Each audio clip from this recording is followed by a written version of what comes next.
I said it before and I'll say it again. Welcome back to Home Video, this is James.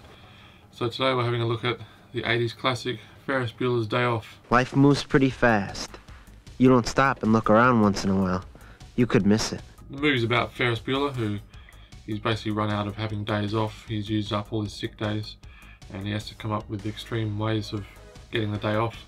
What's the matter, Ferris? Papa?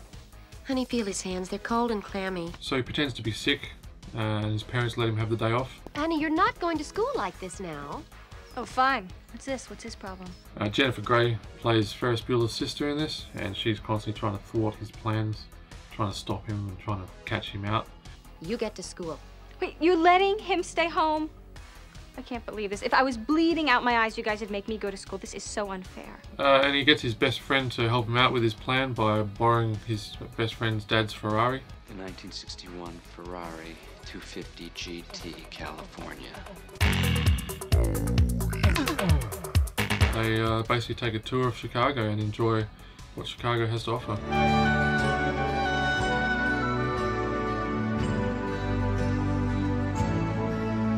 Cameron's a bit of a hypochondriac. It seems like he's got depression, he's got daddy issues, which he ends up trying to work out throughout the film.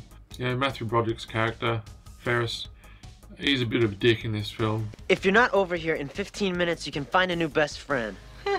You've been saying that since the 5th grade. I'm so disappointed in Cameron. He uses Cameron as his scapegoat, and a lot of the blame gets put on Cameron a lot of the time with things that happen throughout the film. Where's your brain? Why'd you kick me? Where's your brain? Why'd you kick me? Where's your brain? I asked you first. Ferris kind of goes along for a free ride. Cameron is so tight that if you stuck a lump of coal up his ass, in 2 weeks you'd have a diamond.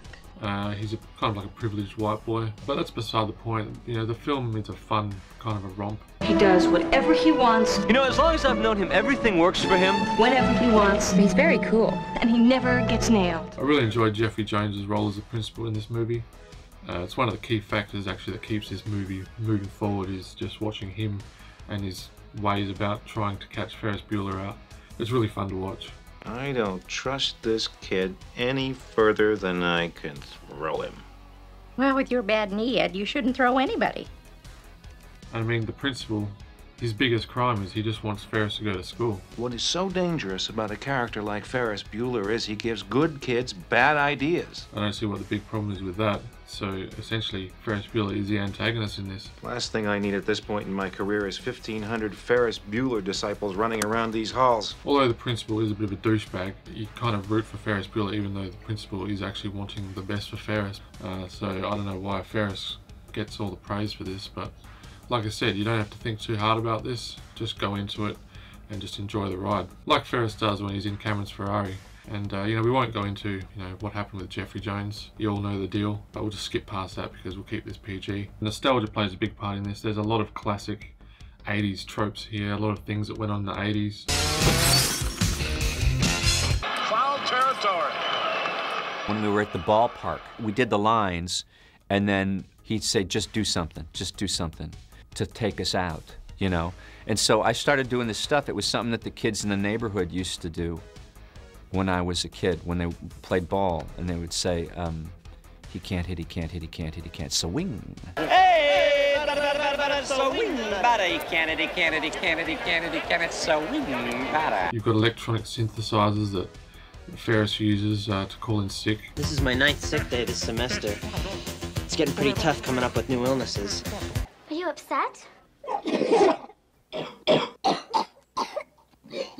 You got Ferris Bueller's mum. She's got like the classic 80s short hair, and the grey suit jacket. And there's a lot of these kind of women growing up in the 80s. I remember even like my aunties and things like that. They'd have this real short hair. I don't know why they did it. I think, as they get older, they think, it's too hard to manage with the long hair, so they cut it short. I find it quite horrible. I was never a fan of it. But, it's the 80s for you. There's a scene in it where Ferris's girlfriend, she is in a taxi next to Ferris's dad, and she puts on a pair of sunglasses and basically gives him the eye, and Ferris's dad doesn't recognize that it's Ferris Bueller's girlfriend. I find that odd because, Ferris proposed to his girlfriend, and the parents obviously know who his girlfriend is, and he can't tell that it's his girlfriend just because she's wearing some sunglasses. I found that to be rather odd.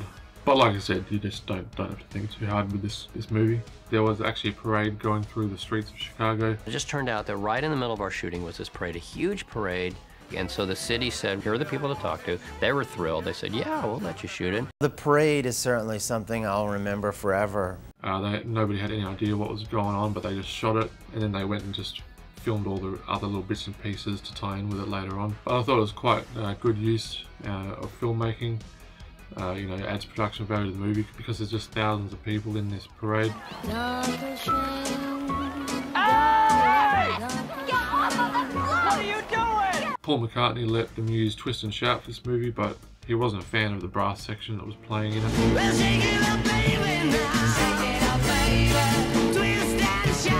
One of the main songs in the movie is called Oh Yeah by Yellow. And I absolutely love this number. It's just a classic. I find Matthew Broderick can be a little bit pathetic at times, but in Ferris Bueller's Day Off, he really nails it. Just this young, charismatic man, and he really plays it up to the camera quite well. So like I said, there's not really a lot going on with this movie.